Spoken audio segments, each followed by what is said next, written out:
Well, hello everybody. Welcome to Hauser Wirth Somerset. I'm Debbie Liere, Director of Education. Welcome. I'm here in the exhibition Lee Lozano, which runs until the 10th of January. It's open to visitors, so if you want to come and visit, you can make a booking via our website. Thank you so much for joining us for Cure for Gloom, a talk about Lozano's early paintings and drawings with Melissa Rachleff, Barry Rosen, Jaap and Liere, and Randy Kennedy. Our guests are all joining us from New York. This digital event is closed captioned, so if you want to utilize this function, simply click the closed caption icon at the bottom of your Zoom screen. Our panelists are also going to take questions. You can ask a question anytime, they'll take them at the end, and you can also add your question using the Q&A button at the bottom.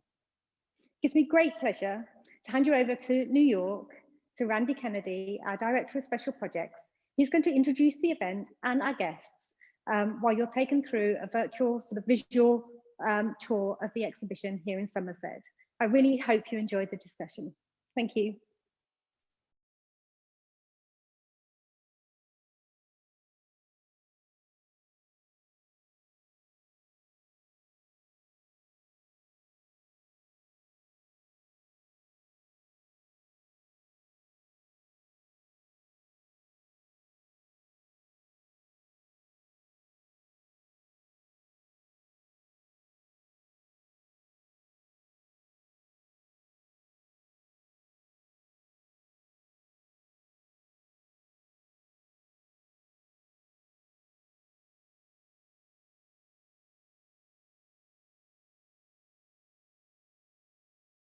I'm Randy Kennedy. I'm the Director of Special Projects for the Gallery, and I'm really happy to welcome everybody here today, and thank you for tuning in.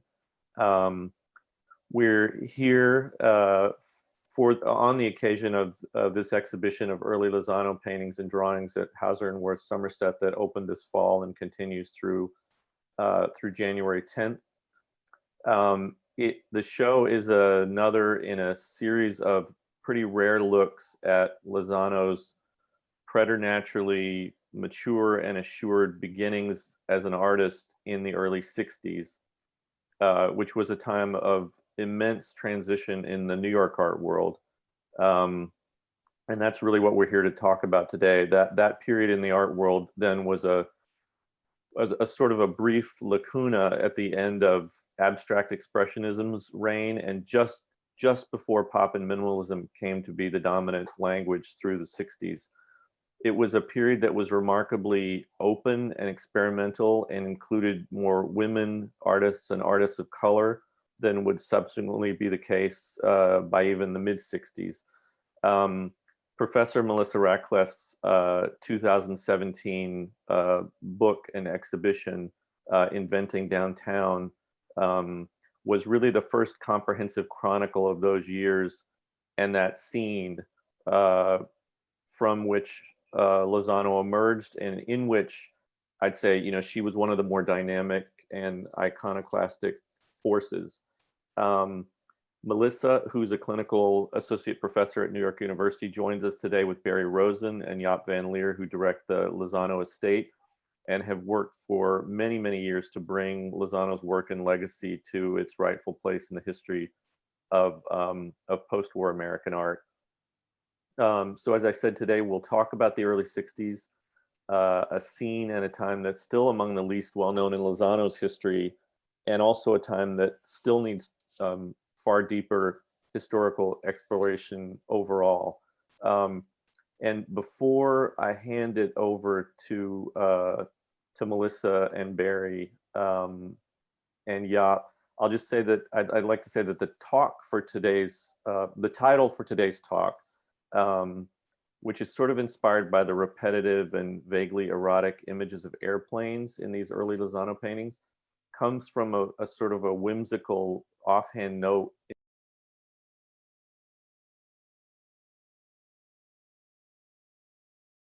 He writes, quote, "Cure for gloom, crankiness, blues, etc. Have a disembodied paper airplane flying around all the time." And you know, I think we probably all of us need a cure for gloom about right now, and that sounds like a good one to me. So we're looking here at that that page from Lozano's notebook. So I'll hand it off to Barry and Jaap and Melissa, and we have images from the show, but also a lot of historical images from those years that sort of ferment in Lower Manhattan that Lozano came out of to make these paintings. Melissa, maybe you could start off a little bit just talking about the work that you did to make that show at the Grey Art Gallery and to make your book Inventing Downtown. And I know Lozano was one of many figures who were pivotal to that time. Thank you, Randy. Thank you so much for inviting me and allowing for me to take a deeper dive into Lozano's early work. And in our conversations, I was really struck by what a conversation is going on in her early work with a number of other artists, some of whom we'll show in the slides, and some of whom are here with us in the audience. So hopefully they'll have a chance to also weigh in. The moment that I was looking at begins roughly in 1952 with the formation of the Tanager Gallery on East 10th Street, which was an artist-run gallery that lasted until about 1962. And shortly thereafter, the formation of the Hansa Gallery. And these, which was around the corner on East 12th Street, right near East 10th Street in downtown Manhattan. These artist galleries showed work of member artists as well as other artists who were living downtown. And at the time, the uptown galleries were mainly not showing contemporary art. There were a few, but for the most part, the art market in New York was looking, Turner, I'm thinking of British artists like Turner was, there were exhibitions of artists who were impressionist artists, etc. The business was really not geared toward contemporary art. So it would take an artist a really long time to get an exhibition. Artists still talked about the exhibition of Willem de Kooning's work, his first one-man show, at age 40. And that was all they could expect if they were a painter in their 20s or 30s, that it was just going to take until their middle career, middle age before a gallery would look at their work. So that was one of the reasons why they decided to start galleries, not so much in thinking that these are going to be businesses that will flourish or profit, but really as a venue to show work and new work and ideas. So my research began there with the Hansa, and one of the employees of the Hansa was a man named Richard Bellamy, or Dick Bellamy, as people knew him. And he went on to start a gallery called the Green Gallery, which opened in the fall of 1960 with a Marc de Souvreau sculpture show. And it ended in 1965. And it was that gallery and that legacy from the Hansa to the Green, and then to at the Green, some of the new artists and new work that Richard Bellamy was looking at, that Lozano finds a venue for her work. And Richard Bellamy was hugely enthusiastic about Lee Lozano's work. And so, and I believe she begins exhibiting in group shows in 1964. Had the gallery continued, Richard Bellamy wanted to do a one-person exhibition with Lozano. I think, so the slideshow, I don't know if we want to advance the slides to the next one, but we put together a conversation between what Lozano is doing and what some of the other artists were doing. And I'm hoping that Barry and Jaap, as things look familiar from the estate, that you weigh in. But we, when we were putting this together, Emily and I were talking about how we love that this is a resume. I mean, it's done in 1970, but it really looks at the different identities that she's tracking as part of her important biographical shifts, and then her work, her studies, her scholarship in Europe. The Art Institute of Chicago had, and maybe possibly still has, an award that's given to, Peter Passantino's here, he can correct me, but one or a couple of artists, and you travel, it pays for a year to live in Paris, in France. And I know Joan Mitchell was an earlier recipient of that award, but Lee Lozano won that award as well. And Melissa, your work around those East Village co-op galleries for the show sort of demonstrated that after the dominance of ABEX, that there were a number of people who had been and continued to paint figuratively. And part of what we will end up seeing in these paintings that are in Somerset, and the paintings of her, peers and friends, was this sort of, brushy figuration to a degree, work that kind of, in some cases, like Bob Thompson's, look back to, to Impressionism, but also to Surrealism. And what do you think were the sort of ingredients or elements that led to that kind of flowering of figurative painting in those years before pop made it into a different thing, and minimalism went on its way?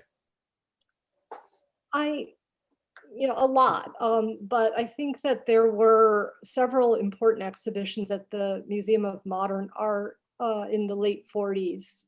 This is a little slightly older than Lee Lozano, but Pierre Bonnard died in the after World War II, and MoMA organized a retrospective, I think in 46 or 47. Bonnard's subject matter and the use of color was received, kind of like a lightning bolt through the community. And, someone like Larry Rivers had the Bonnard catalog, in his studio, and would just constantly refer to it and cut things out of the catalog and use it. And so when I was interviewing different artists who were in New York in the immediate post-war years, Bonnard came up again and again. Soutine is another artist who came up again and again. Again, MoMA, the Museum of Modern Art being a tremendous resource for so many of the artists there. Other artists would talk about, and these artists were really looking at the School of Paris. And they would say, well, you had two choices. You were either a Picasso person or a Matisse person. Meaning you were really thinking through like cubist construction of composition, or you were really thinking through color. The other major influence in New York for artists, again in the post-war up through the 50s, was Hans Hoffman, who had a school, and many people involved in these artist-run galleries studied with Hoffman at his School of Art on 8th Street in Greenwich Village. And he also went to all the openings downtown. So he was a really familiar presence, and just someone who not only taught, but who had been friends with Picasso and Matisse and the School of Paris artists. So people felt that they were getting, the School of Paris in New York from Hoffman directly. So this is a generation that is looking at Europe. Later you'll meet, you'll find artists like Lozano, and then her people closer to her age, like Robert Morris and Donald Judd, and they're not thinking about Europe anymore. But this is in these early years, these were, if you went to art school, even if you went to Art Institute Chicago, which had a relationship with the Museum of Modern Art in terms of the exhibits traveling, back and forth. there was close scrutiny on the Cubist principles of composition and an attention being paid to color theories. And so this is what these artists were immersed in terms of their training. And you can really go ahead. I'm sorry, Barry. Well, I was just thinking, I mean, as you're speaking, I mean, the Whitney, of course, existed, and there was a huge figurative tradition in American art at that time. I mean, did none of these people engage all of that? Oh yeah, oh, absolutely. MoMA was very aggressive. I'm doing a lot of work on the Midwest Art School network that often had a gallery. And there were definitely exhibitions that the Whitney was going to tour. And of course, the Whitney, Peggy Bacon, you know, the Zorax, you know, there's a whole tradition of figurative painting that's extremely important, but it's American. And the advanced artists at the time, I mean, the prejudice was that they were really looking also at Europe, and you felt as an American artist that you couldn't be taken seriously unless you actually studied or went to Paris and had a studio there for a time to really absorb what was happening in Europe. Europe was considered, particularly Paris, and you know, kind of authority around modern art. But yes, the Whitney was also extremely important. But MoMA had, as a way of making money, they had a traveling exhibition department and a network across the Midwest to California, and commercial galleries were sometimes the venues for these shows. But the art schools were also an important venue, and so there were modern art collectors in the Midwest. Et cetera. And so this is something that I've been digging into recently, trying to understand, you know, what these networks entailed. Barry and Jaap, I wanted you had talked to us yesterday about, when we were preparing for this, about the fact that, you know, these early paintings are not that well known to us now, but among her peers and within her art world at the time, they were pretty successful, and that, like, I think, Jaap, you had said that when you look at the canvases and stretchers, that, you know, beginning in those years, it was apparent that she was able to afford, you know, better materials, and that she was kind of working from a position of success. And we don't think about that now because these kind of disappeared and she went in another direction. But that these were well regarded at the time. Well, the work that's in this particular show, which is 1962-63, are drawings and paintings that use fairly rudimentary materials. Some of them is canvas stretched over wood. Some of it is tiny little pieces of self-framed works. The work that reflects that she was a success or developed a success is the 1964 work that Melissa referred to, that Green Gallery was going to be showing, and Green Gallery closed when, I believe, Mr. Scull retracted his support, and that is the work that ended up being shown at Bianchini. But those paintings, all of those are on stretches that are formed or built for her by other people. We have in her notebooks many sort of references to how she developed from drawings the paintings and then needed the stretchers to build them. That is this is really right after this period of work, but in fact that is what reflected her success. Going back to, we haven't gone to the slideshow yet that shows those drawings. Oh, okay, just hold that.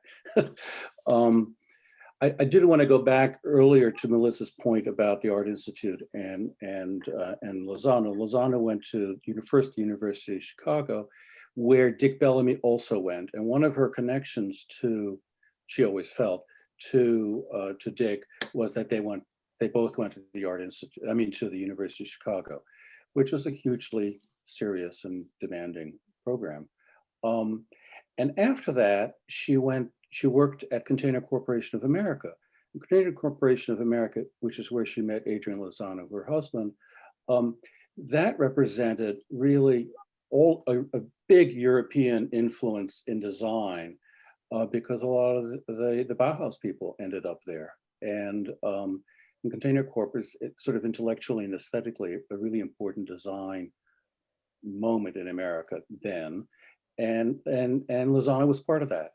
And it was from there that she went to the Art Institute with that other background or that other foundation, to become the artist that she became. Well, and this is probably something that will. I think that these paintings, nobody knew these paintings. I don't think people saw them at all. Even her peers? I don't think so, really. Do you, Jaap?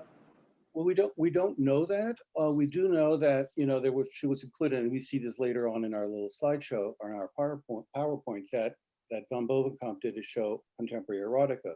We assume that this is the work that was in that show, but we don't know that because we don't have a checklist for that show. We do know that Bellamy did sell some of these works because, for instance, Holly Solomon, important collector and later gallerist, owned some of this work that was acquired from Bellamy in that period, which would be, we assume, pre-64. So it's also possible that had been acquired later. We don't know that.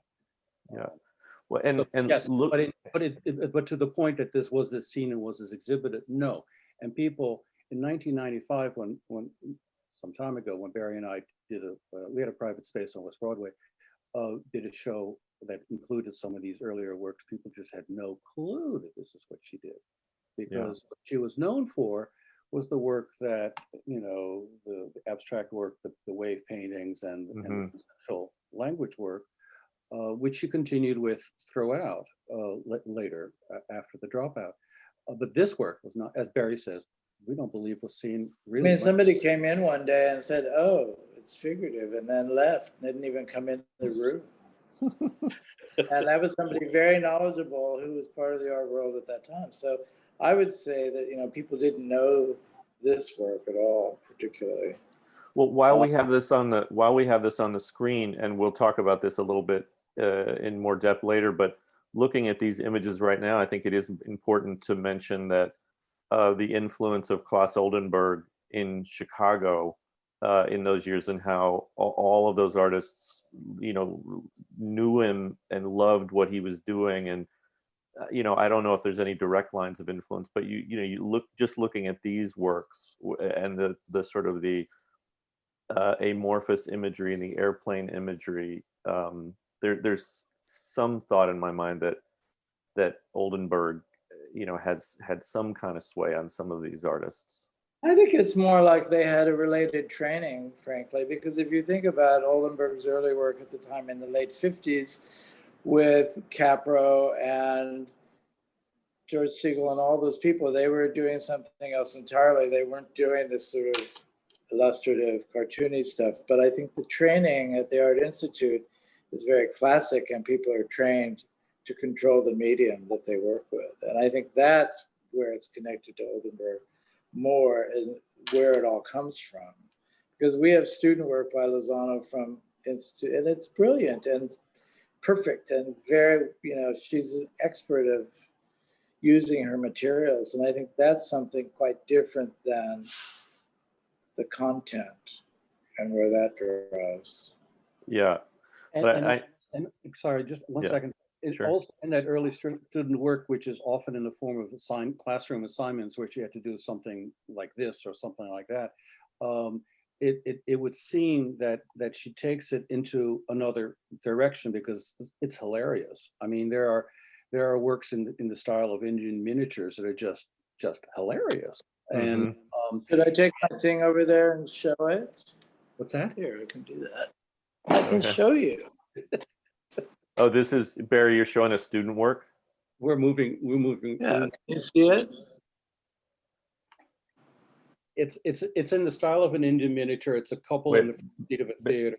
Barry, move your computer a little closer. It's off. Go down, scan down. Go down a little bit. Go down a little bit. Yes, there we go. Yeah. Yes. It's a couple, and they're caressing each other and or more in the theater. Eating popcorn, yeah.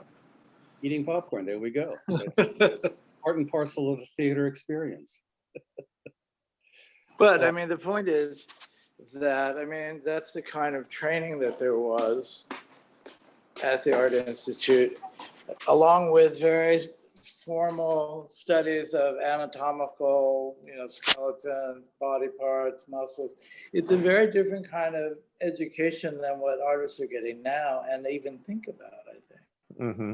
Mm-hmm. So to me, I mean, that's a really important aspect to what generates her ability to make the art that she makes, because her art looks like it looks because she makes it look that way in every instance, not because it's just what she happened to be able to do. Right, right. So, and I think, it's quite a different idea, I think, than sort of cross-pollination. Yeah, yeah. But it does seem to me that that turn toward kind of cartoonish imagery was at the very least in the air, and it might not have come directly from Oldenburg, but that it was happening, and we'll see that in the slideshow to a degree, that it was happening in those years among a group of artists. Yeah. Oh, absolutely. Yeah. Sure. What just quickly, could we go back to the previous image in the slideshow? I just wanted Melissa to talk a bit about where this is and what the context for the, this is just obviously a snapshot in Washington, D.C. A few years before the paintings in the show were made. Well, this is Peter's, and Peter will probably remember, but I was in Peter's studio a number of years ago when I was doing the research for Inventing Downtown, and Peter very kindly he found photographs from this time when he first came to New York, and this wasn't even one that I was really interested to, it's not New York, it's Washington. But Peter said, look, Melissa, I don't know if you heard of the artist Lee Lozano, but she was a good friend. And if I'm not wrong, and Peter will correct me, I think Adrian Lozano took the photograph, and Peter was moving to New York because Peter was part of the City Gallery, which was begun by Red Grooms with Jay Milder. And Peter was part of that group of artists that showed frequently at the City Gallery. So I know that Peter's on his way to New York at this time. Peter looks exhausted in this picture. I think it's a long drive, but that's Peter sitting down, and that's Lee Lozano across from them, and they're on this road trip together. And then later, Lozano worked in Peter's studio, or borrowed Peter's studio, or I mean, that was one of her first New York places to make work. Yes, they stayed in touch, and they were friends, and Peter, I think in 60 or 61, went to Paris himself, and spent a couple of years in Paris, and Lozano sublet his studio in New York, and Peter will be able to tell us where the studio was. My understanding was that was in Chelsea, and that was her first workspace in New York. And then from there, when she had to move, or I guess when Peter came back, and Peter will confirm, moved to Green Street, and then ultimately, shortly thereafter, to Grand Street, where she worked until 1971 when she closed her studio. And so some of the works in this show in Somerset would have been made possibly in Pasantino's, in the space that she was borrowing from Pasantino? Certainly, one would assume certainly that the subway drawings, the so-called subway drawings, which refer to ads and popular culture, where 3 out of 4 doctors recommend spoke Terrigen, or whatever those ads were. I wasn't around, but hers say 9 out of 10 doctors recommend eat Cunt for mental health. I mean, it's a transformation from popular culture advertising. Yeah, those are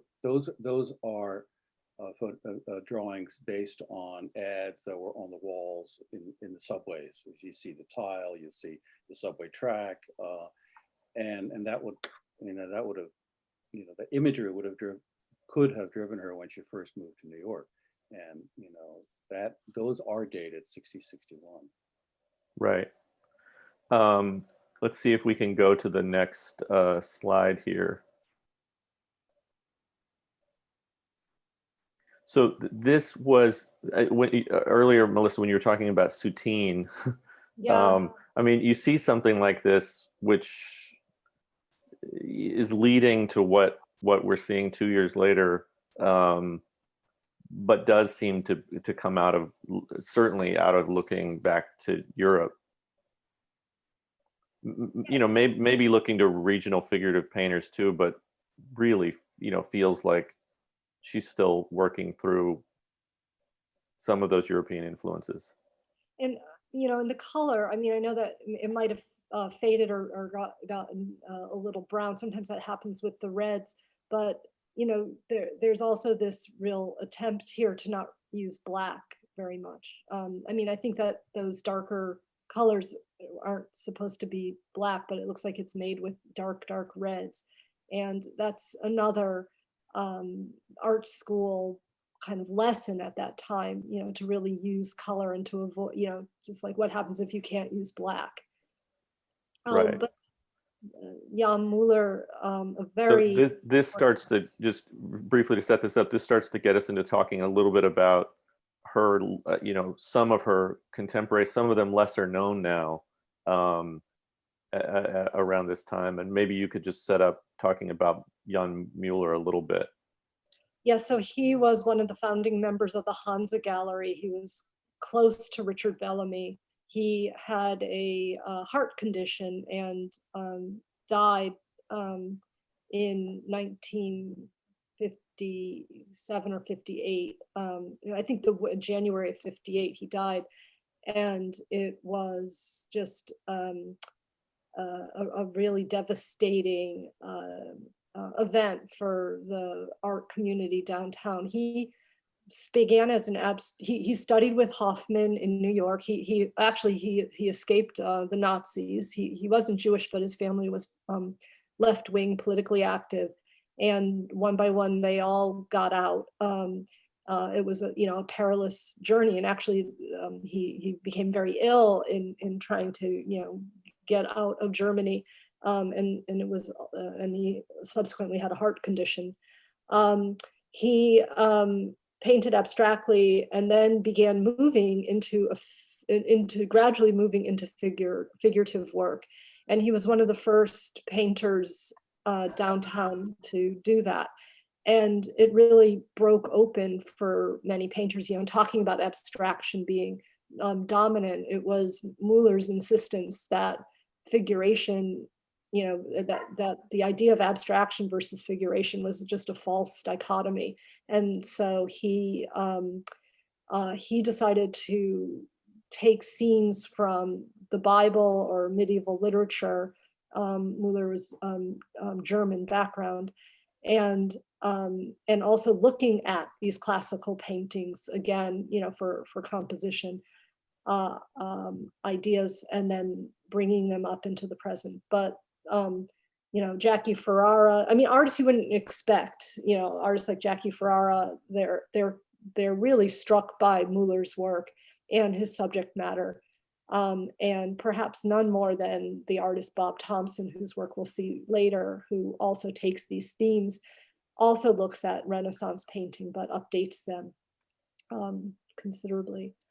And then I wanted to put in the work of some of the other female artists downtown at the time, who would have been downtown when Lee Lozano was there. One is the painter Marcia Marcus. She co-founded a space called the March Gallery, and she's had a recent retrospective exhibition at Eric Firestone Gallery. This is one of her pieces from 1957. She did a series of male nudes, many of which I think were made on the beach in Provincetown. I don't know Alan Capro ever modeled for her, but she has some nice half nude shots of Alan Capro on the beach from around this period. And she, anyway, so she had this exhibition, and you can see again, very classically done. And then I thought from the very same year, Carolee Schneemann, who was studying art at Bard College, but also from the Midwest. Carolee is from Ohio. JT, which stands for James Tenney, and her cats. And to a degree, these ones that we've just seen show us what, you know, you've talked a bit about and this, we see this reflected a bit in an odd, surreal way in the Lozano paintings, is this kind of strain of eroticism that runs through some of this work in those years. Yeah, I mean, Marcia's is more chaste, let's say, than Lozano. But the point is that women were getting flack for representing, you know, a male nude. It didn't go unremarked in the reviews at the time. Mm-hmm.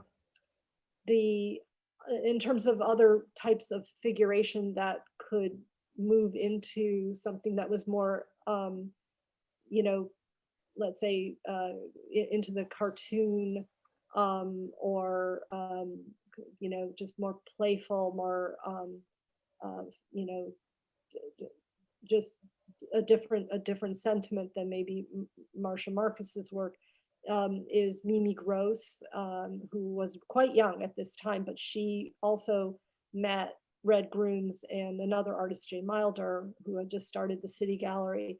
And so Mimi participated in some of their group shows. And this is one of her drawings from the time she would use oil stick crayon.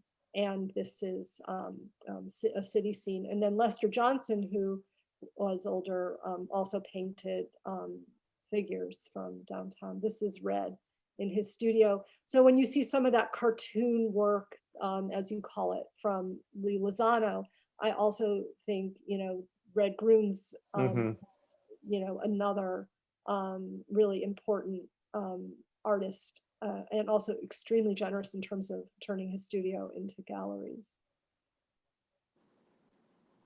And then here, Barry and Jaap, we're at 61.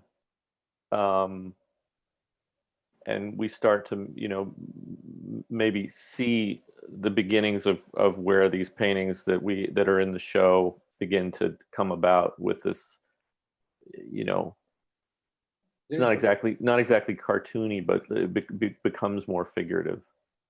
No, this is an early part of a whole series that refer to that are in the studio. So we see a window, we see stretchers leaning. Okay. We see the red and green light that is the traffic light out the window on the street. And all of that begins to represent all kinds of other things, yes and no, on and off. And a lot of these sort of dualities end up in a lot of these drawings that she produces.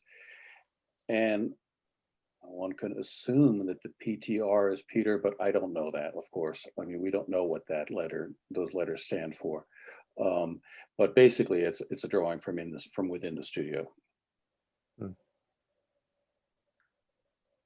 Let's see, and then and then we come into these that then become a lot more raucous and a lot more, you know, to a degree, sexualized and eroticized and funny, like outwardly funny and cartoony by the early 60s. And also use language and words, which appear through, you know, starting quite early on. And she uses language and words as part of the composition and also to drive how what one sees. Right. The one on the right is, of course, one of those subway drawing ones that I was referring to earlier. Right.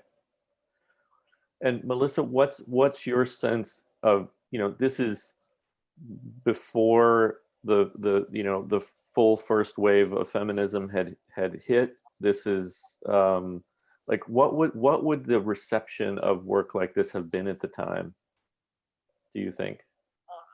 You know, I'm thinking of some of the early work also of Roy Lichtenstein, which would have been on view at like Castelli Gallery.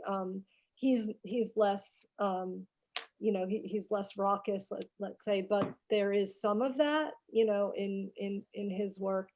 I think that who is it, Henny Youngman? Like, is that some of that kind of humor? Am I in the right era? Yeah, right. And also Lenny Bruce. Yes, Lenny Bruce, of course, right. So there's this you know, this kind of underground, you know, humor going on that is, you know, the beginning of a kind of new generation of comic art. I'm thinking also, like, at this time you know, there's other artists that they're in the Bay Area, but, you know, people like S. Clay Wilson or Robert Crumb, you know, artists like that who find that they just go straight into underground publication. And they were called underground publications because they knew that the mainstream, you know, wasn't going to publish it. But this is all also part of a moment where people are starting to figure out the boundaries of, you know, around freedom of expression in terms of artwork. Right. And erotic work too, yeah. And around this same time, wasn't Kusama was doing kind of like event type things that had to almost be underground or published underground because of their erotic content. Yes, and you know, and Aldo Tambolini, another artist, started a space on 2nd Avenue where that was a venue for a lot of experimental performances and music performances as well that could, you know, that could have had a sexual subject matter as well. Right. I mean, they don't really come into the conversation here in terms of the slideshow, but when I look at work like this to a degree, two other names pop into my head, which is William Copley and H.C. Westerman. Not so much, Copley with erotic stuff, but Westerman with just this kind of like really super boisterous comic voice in a way. And I don't know whether those two artists were at all a part of the conversation in the early 60s in New York. I mean, Copley probably, right? But yeah, I don't know so much about Westerman. And the Harry Who, that group, also right. from Chicago. There were dealers that had New York galleries, but also had galleries in Chicago. So I'm sure that, and I know that the artists were in conversation with artists in Chicago. Right. And Peter's work. And now here, yeah, we come to Peter Passantino's work itself. There's a couple of drawings that we have. Peter's a painter, but these are some of his drawings. And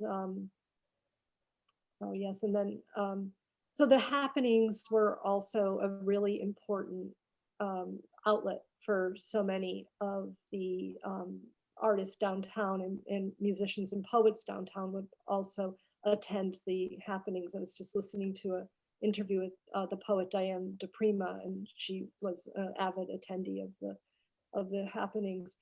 So this is Alan Capro's 18. Well, it's okay. And here's Bob Thompson. And you said before Bob Thompson and Lee Lozano were close, right? There was a yes. They're looking at each other's work and very friends, possibly even lovers. I don't know, but Peter knew them. Peter introduced them. No, so Bob Thompson was part of the City Gallery, and then he was a co-organizer with Red Grooms and Jay Milder of the Delancey Street Museum a year later in 59 to 60.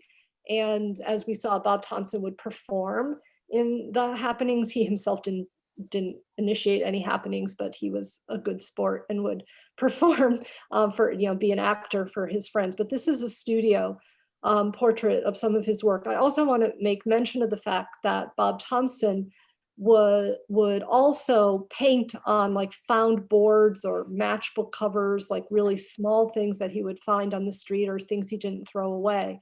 And so when I saw those really small Lee Lozano paintings, it really reminded me of a lot of those smaller works that that Bob Thompson also did. You know,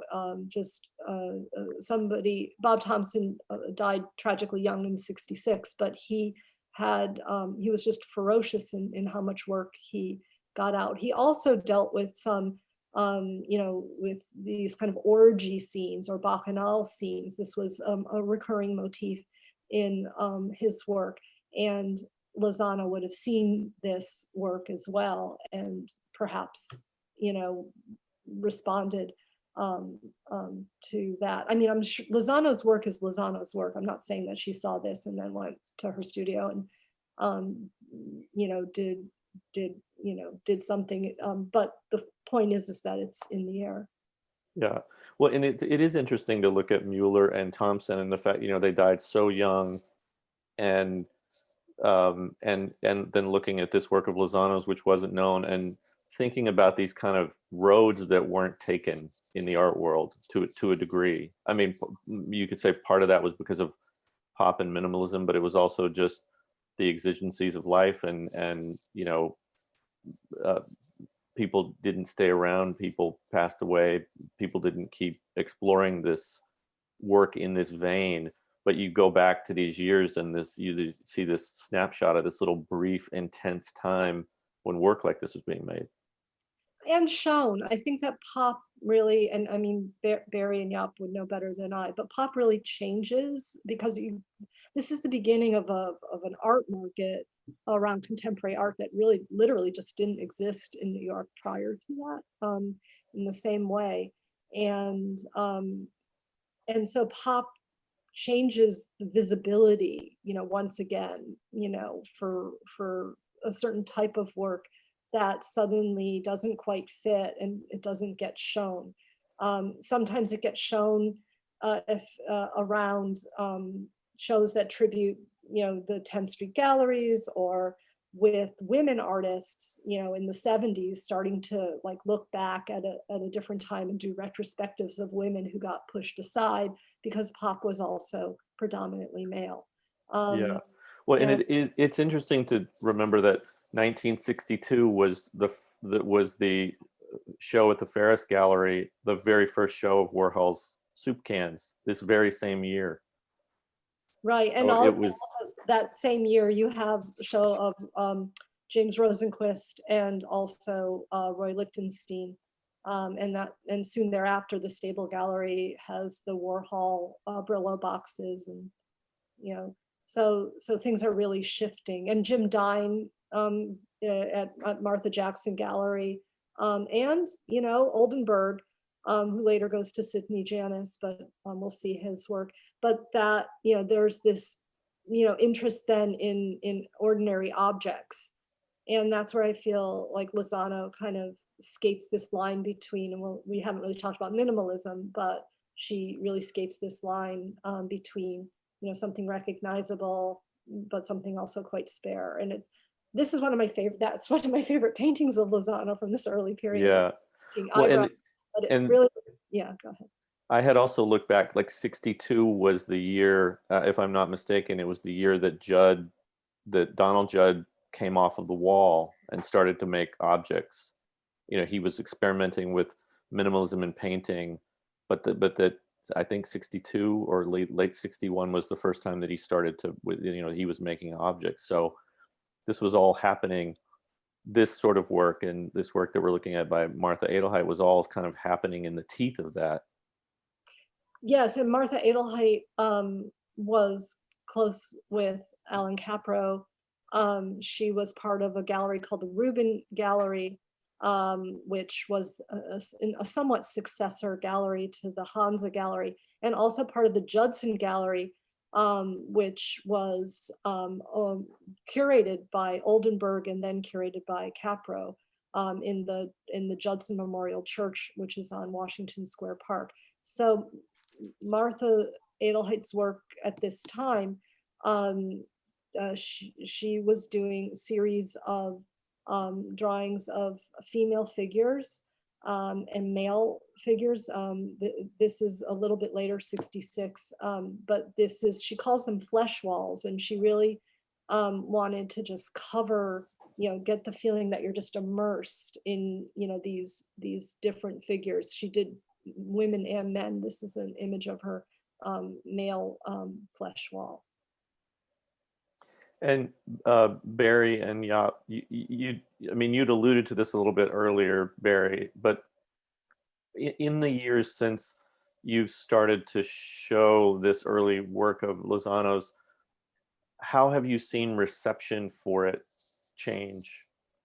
Oh, well, I think that interest in it. When Lozano was showing actively in New York, and when people knew her most, it was for the later work. And actually, after we started working with Hauser Wirth, and our first show was subway drawings, but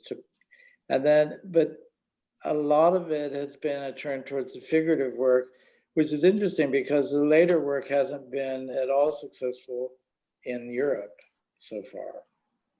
And it's kind of been very interesting to see that people now want to think about this figuration more than they care to think about maybe the beauty of paint in a funny way. Because I mean, Lozano is a great painter, and the paint film is very, very beautiful all the time. But these figurative things are so filled with content. And I think we're in a time now when, as you know, there's loads and loads of narrative, figurative art everywhere. Right. So there's really been a shift, I think. And that's been great for Lozano in terms of people wanting to know about her more. But it doesn't coincide with what happened while she was actively working. And I think, what? And I was going to say, what sense did you have toward, say the end of her life, about whether she was interested in this early work being out there, being seen? What was her own view of her early body of work? Do you have a sense of that? Well, she was very connected to her work. I mean, she didn't forget about her work at all. And the image that she walked away and didn't make art ever again, of course, is inaccurate, because in her perspective, she continued working until the end of her life. And I've said a number of times that the show we had at Basel, you could really understand why she would have stopped painting, because she had accomplished everything she wanted to do with that medium, and then she continued working in conceptual work. So because she wasn't invested in the art market per se, and it didn't even exist, and that kind of idea of money and object making wasn't necessarily where she wanted to go, she kept working. But a lot of other conceptual art has like a map that you sell, or those people stayed in the active market because they made objects that could be exchanged. Her conceptual work is 100% intellectual and conceptual. Right. We hadn't talked about Lucas Samaras earlier, but I know, Melissa, you wanted to sort of mention, because I think maybe to a degree, this history of his has been forgotten a little bit too, about his involvement and influence in the scene in those years. Yeah, and also, thinking of surrealism, Lucas's work definitely, mined, the same kind of associative surrealist tendencies. This, I also wanted to just show, this is something from 64, which is around the time Lozano gets involved with the Green Gallery and is being shown at the Green Gallery. Lucas Samaras had a one-person show, but he had a bedroom with his family in West New York, New Jersey, that people always talked about. Have you ever been to Lucas's bedroom? There wasn't really the word installation, but people found that the bedroom was just this aesthetically sealed space that was entirely Lucas's. So when Bellamy was discussing Lucas's one-person show in 64, and Lucas' family was going back to Macedonia, and he had to leave his home to find a new one, it was Bellamy who suggested, why don't you reinstall your bedroom in the gallery? And so they created a space that was approximately the size of his bedroom. And that's indeed what he did. He actually transported everything from his bedroom into the space and invited people to come in and sit and sleep on the bed, or as he said, make love on the bed in the gallery. And I wanted to put that in there just to show how Bellamy was really open to a variety of artists and approaches. He didn't have one particular aesthetic, and he didn't see people in terms of movements. And so I just wanted people to see that as well. Well, and I think you had mentioned that maybe yesterday you had talked about what a champion of Mueller's work that Bellamy was, right? Yes. And then you think he was also, he essentially introduced Judd, he introduced Morris, but it's in sort of wildly different, work stylistically and yes, he especially when the Skulls were Robert Scull was really funding the gallery. The last year Robert Scull pulled out and they kind of squeezed out a season, but it was very difficult. But he has this wonderful, he had an interview where he says this wonderful thing about, I was just seeing everything with an open eye without any static interfering. So he really didn't care like how things were getting categorized. If it was new, if it felt astonishing or surprising, he wanted to show it. That was, so he, and it didn't matter, he wasn't interested to show his friends. He was really looking for the new work. And here's the group show. It's such an interest. I mean, Miles Forst is a very, someone who goes back to the Hansa Gallery. Mark de Souvero is how he opened the Green Gallery. Neil Williams, an abstract painter. Richard Smith, a British painter that probably the London or the audience from the UK was probably familiar with Richard Smith's work. And there's Lee Lozano. I mean, it's not, you wouldn't see this group of artists together, but for the fact that, these are artists that Bellamy is looking at really intently and really closely. And I guess also talking about roads not taken. I mean, this was at the end of the Green Gallery's life, right? Well, it did survive through the spring of that year, but yeah, this is the very last season. Yeah. And then when did he begin his nenext gallery, which was what, Oil and Steel? He spent a while, Noah Goldsworthy, right? Goldsworthy. No, Godowski. Godowski, right? Sorry, yeah. He did that for a time, and then he opens up Oil and Steel Gallery in Tribeca, where he still shows the, he had a Mueller show at Oil and Steel. So, if he decided that your work was significant, he didn't change his mind. Yeah, but Oil and Steel wasn't that like in the 70s? Yes. I mean, I think it must be like 77, 78 when he opened Oil and Steel on Chambers Street. Yeah, and through the 80s, yes. But he was still a champion of some of these artists that he had come to love back in those early years. And Mark de Souvero also, he had formed, they were, Mark de Souvero was absolutely essential in Bellamy's later career. Yeah. Now doesn't Oil and Steel move out to Long Island City to the de Souvero? Into de Souvero's, yeah. He gave him an office and a space there, yeah.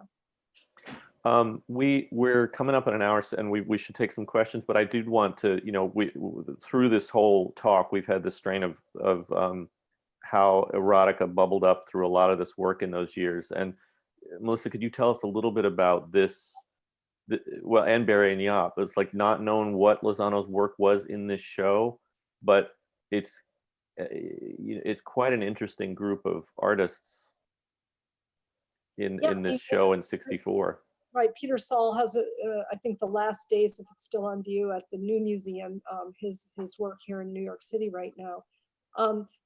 There is an amazing art historian, Rachel Middleman, who wrote a book on the a history of these erotic art shows, but focusing on the on 5 female artists, and one of them, Martha Adelheid, whose work we saw, is also included in this exhibition. And there's Miles Forst again, you know, but of course Lee Lozano is included. But so many of these artists, their work is, you know, more broad than of course just the work that would be characterized at the time as erotic. Yeah, and Bruce Conner is in this. Yes, As well as Dali, of course, and Martha Adelheid. Right, Robert Beecham, and you also Louis Chemnitzer, who really comes to attention more in the 1980s, but this would be some of the earlier work that he was doing. Have you ever seen a list of what was in the show? You know, the way to find this would be to, and one of the people we can ask is Martha Adelheid, if she kept the checklist, but the only way to find it would be, or Peter Saul, you know, to ask these artists if if they're savers, if they saved the checklist themselves. That would be the way. And Barry and Jaap, you don't know specifically what of Lozano's work was in the of a mystery? Oh, listen, as Barry said, this is a different time, and the whole standards of how you ran spaces is different. I mean, we once asked the Whitney what was in the checklist, and they didn't have the checklist for us. I mean, you know, this is really a completely different time. What's interesting to note here, though, is this is 1964, and on the work that we assume was included is these works that have body parts, never complete bodies, almost never complete bodies, but body parts. But the work that she was doing at that time of the 1964 show was the work that was going to be one of the last shows at Green Gallery, which were these paintings that were quite abstract and that ended up not being shown because Green Gallery closed. And that then ended up being shown at Bianchini, where Dorothy Lichtenstein was associated and how that came to Bianchini. So Lozano has actually moved on to the abstract work that she became better known for by 1964. Right. I forgot. Right. Well, also, if you even look at the poster, I mean, it's completely abstract. It's not so literal as all those other erotic things. I mean, so, and I think that there was a psychological definition of art as erotic per se, anyway, at that time, that emerged at that time. So to discuss it as erotic is just to say that it's, you use it with your senses, I think. Right, right. Well, we do, Melissa, we do, Peter Passantino is sort of on the line with us, as it were, right? I mean, so we're sort of talking about this history and people who remember it. It might be, I mean, before we're, I mean, we can begin taking questions, but also it might be interesting to have Peter Peter, talk for a moment about those years as a participant. Yes. Do I see myself? Hi, Peter. Hello. Can we see you? We can hear you. I don't see you. Wait, I think we lost him.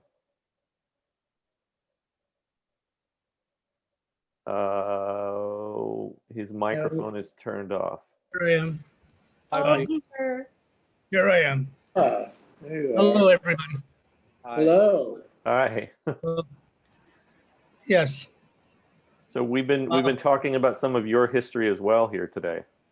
Yes, I heard some of it. Did we get it all wrong? Yeah. Yeah. I could maybe bring to subject highlights of Lee Lozano and perhaps lowlights as well. I was a good friend of hers. I met her when she first entered the Art Institute of Chicago. She had just graduated the University of Chicago, and she came to school. I remember she would come to school in a suit and a tie. You know, she was really very boyish, and she didn't look at all like an art student. She slowly assimilated to the Art Institute and did some wonderful work there. When I graduated and left Chicago, it's about the same time that Lee finished. Lee came to visit me in New York with her husband, Adrian. And Lee told me that unfortunately she and Adrian were going to break up because she wanted to live in New York and Adrian wasn't able to move because he was an architect in Chicago. And he was with a very big firm and couldn't afford to come and leave his job there. So sadly, she came to New York. I helped her find a place. I found her a loft to work in. And she asked me for some favors. For example, would I introduce her to Bob Thompson, who was an artist doing very well in the art world. He was a figurative painter. And I regretted having introduced her to Bob Thompson because Bob Thompson was a heroin addict. He was this generation of artists we now have, like, who died very young. Like, he was like Jean-Michel Basquiat. He died at 29 years old. Bob Thompson, if you look up his work up in history, you'll see he's an extraordinary artist, probably a parallel to Basquiat's work, just as valuable and expensive. I went to Paris. I got a grant to go there, a Fulbright or something. And when I came back from Paris after 3 or 4 years, I asked, where is Lee? No, he said, oh, poor Lee, she's gone. You can't talk to her. She's heavy in drugs. And unfortunately, even though she had an incredible history in painting, which she achieved numerous shows and accolades, she was slowly deteriorated into drugs. So I'm bringing that up because sadly for me, I have been surrounded by so many artists of that generation who artistic life was shortened. Basquiat, Bob Thompson, now Lee Lozano. And I think Lee, after being in New York for 4 years only, and she was like a rocket ship. She went through, she had shows at the Whitney, she had the Green Gallery, she had everything going for her, but unfortunately she couldn't control the drugs she was using. So I'm sorry to bring that note of her because everybody knows Lee's work. She's an amazing artist. She's a great artist. And what she did in that 4 or 5 years is extraordinary. She went back to Texas to live with her parents. And I guess that's where she died. So like I say, lowlights and highlights. She doesn't have to have anybody praise her work. Her work has been praised all over. Every 3 or 4 months, I find on the internet, there's another show of hers. Mm-hmm. She did so well. So that's all I can contribute. Thank you. It does seem, though, that unlike Thompson, who died fairly early, Lee continued to work, and even though she didn't work in this vein in painting, her, as Barry and Jaap said, her own conception of what she was doing, she never stopped working. Exactly. No, right. She didn't. I'm sure she didn't. But I think she just, later on, she was just consumed by whatever drugs she was taking. Yeah. I was very, we, in the art world at that time, we were like a family. We helped each other. And that's why when I came back from Paris, I was very upset with my friends when I said, why didn't you help her? Why didn't you do something? But they all told me, yeah, there's nothing we could do. You know, she was gone. It's a very sad story. Sorry. Well, I think that we should probably, we're at 10 minutes after 1 o'clock. We haven't had any questions come over the transom just as of yet. I'd like to say if you want to ask a question, you can do it in the Q&A button on the bottom of the screen. And we're ending here with a view of Lee herself with some of the implements that I think, Jaap, you said she gathered from stores on Canal Street that ended up being some of the forms in her paintings. Well, Canal Street was clearly a source of materials for lots of artists. Hesse went to Canal Street.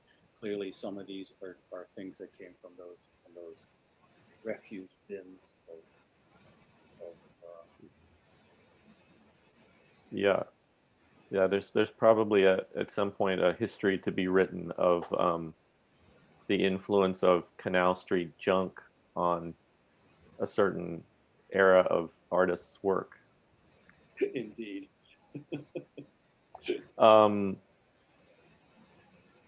There one question has just come across, which is one that I had sort of expected, is asking, was Lozano influenced by Gustin or vice versa?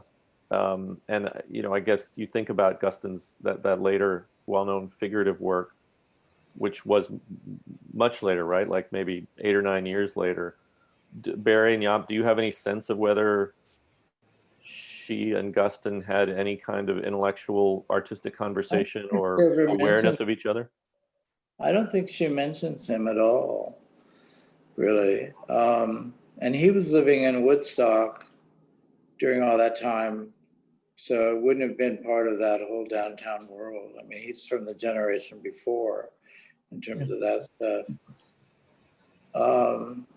But I do think it's important to note that, I mean, a lot of this sort of cartoon-based stuff, I mean, she anticipates a whole way of working that goes on even through the 70s and into the 80s, I think, in terms of content and intellect and execution.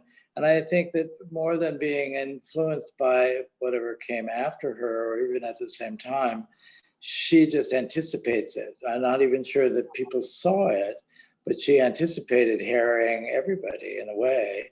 Yeah. And it's the kind of work that the people in her generation weren't so interested in, that kind of illustrative stuff.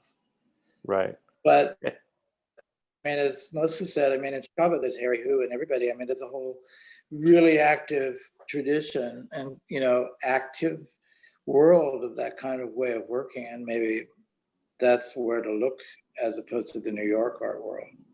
Well, and the interesting thing, I wrote a few months ago, I wrote an obituary in the New York Times for Sue Ellen Roca, who was one of the, original Harry Hu members. And there was a, there was a show, this was probably, after their heyday, but there was a show at Pace in the early 80s of Harry Hu work, and the New York Times critic John Russell reviewed it, and he was sort of nice about it and funny, but he hated the work. He called it eyeball grabbing, and he just talked about how kind of like crass and horrible it was. And you look, you go back, you look at a lot of this work now, and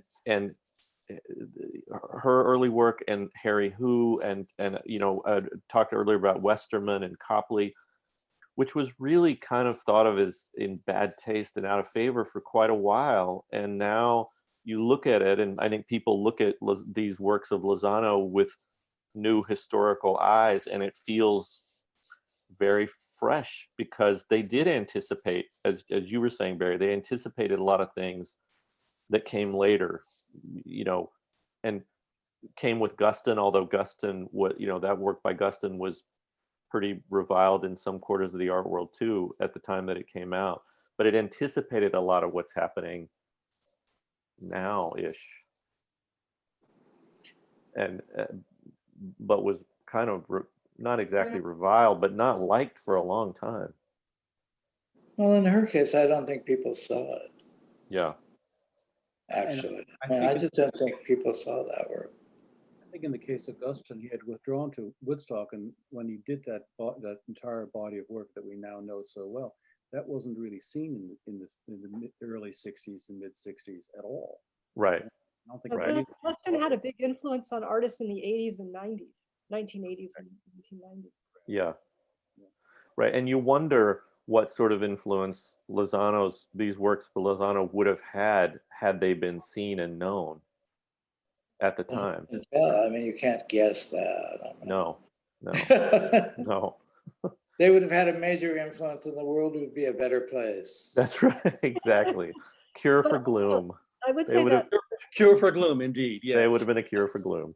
but there were, I mean, to sort of sing his praises a little bit, but Richard Bellamy did work really tirelessly for the artists he believed in, even if they kind of fell out of quote fashion, to place work in museums. And so in the United States, for example, at the University of Texas, and the Blanton Museum has a really important Lozano, and that Yeah, I've seen that.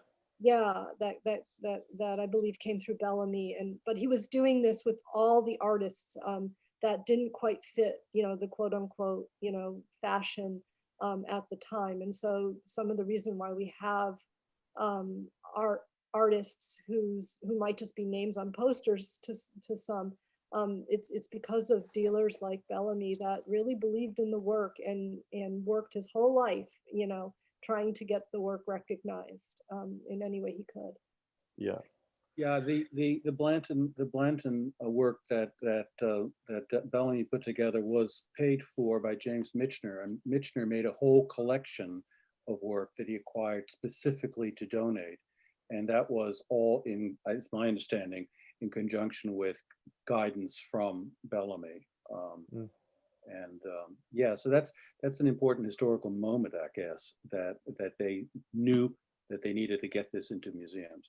Well, Skull gave work to museums too, didn't he? I mean, I think that one of the paintings at the Weatherspoon came from Skull, and the other one came from Donald, and then others are later than that.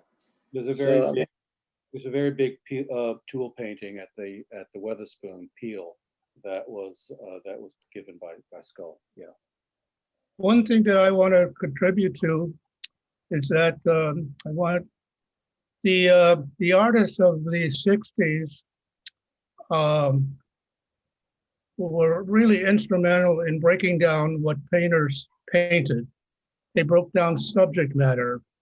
That's one thing. It's very exemplary of Lee Lozano. She broke down that people no longer just painted flowers or pretty things. They were looking for subject matter. If you look at the exhibition that Melissa put up of Inventing Downtown, wonderful book, you'll see that most of those artists were all struggling to break down the walls of subject matter. And from that time on, anything went. Anything was the subject matter you could use. I think Joseph Beuys came to New York, lectured at the New School, and actually forged the different philosophy of what is necessary. He was quite influential in the 60s. But Oldenburg and painting and making ice cream cone art, or Wayne Table painting cupcakes, or Westerman painting the American nude. Anything went. Anything went okay, as long as you did it well. Yeah. Just thought I'd add that.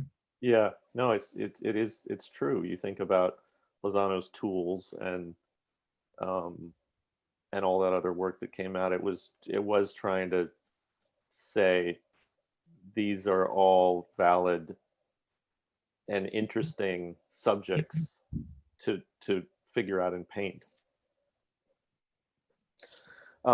We're getting around dinner time in the UK, so we should probably sign off here. But I want to thank all of you, all four of you. Now that we've got Peter Passantino here with us, I learned a lot, and it does seem like this is a part of